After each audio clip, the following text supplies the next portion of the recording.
It complicates things tremendously because there's so many possibilities. For example, as an individual, how many cloud-based storage accounts can I have? 5, 6, 7 different providers. And I could have different types of data stored in each one of those. Or I could have multiple copies of the same data stored in each one of those. So from an investigative standpoint, where do you go? Where's your data?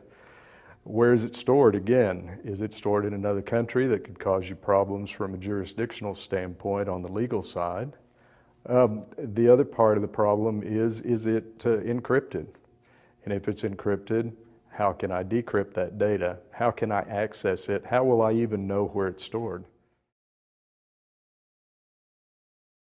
It's become a lot more complicated now. In the old days, when everything again was centralized, if you were involved in litigation, you would receive notice and your corporate counsel would put out a litigation hold telling everyone in the organization to preserve the data that could be related to that litigation.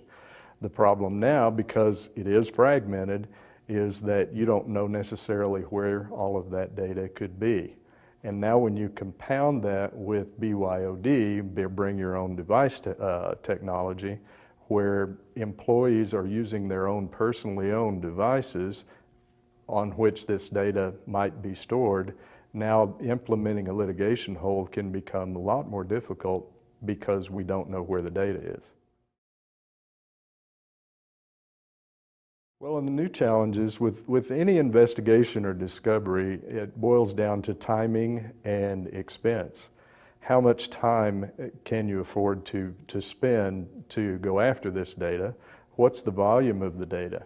Because the volumes of data that are being maintained now by every organization is just skyrocketing because it's so easy and it's so cheap to do, particularly if you're using cloud technology.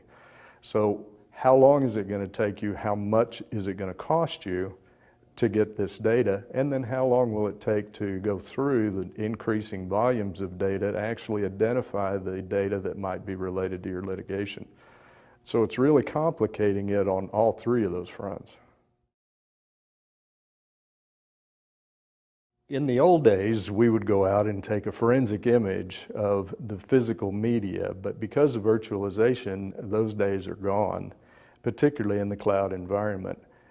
The accepted methodology to capture a virtual machine is called a snapshot, and it takes a data snapshot of every piece of data on that virtual machine at any given moment in time.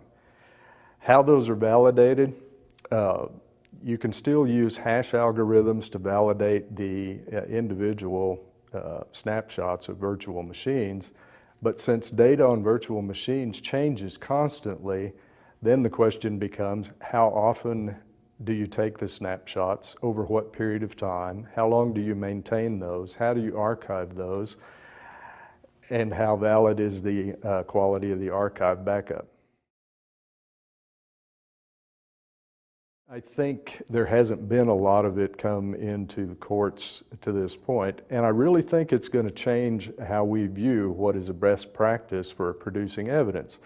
And I think it's now going to come away from the forensic image model to more of a, because of the technology, this is the best it gets, Judge, and here's the process we used, here are the alternatives that we considered, here's why we produced and preserved this data in the way that we did.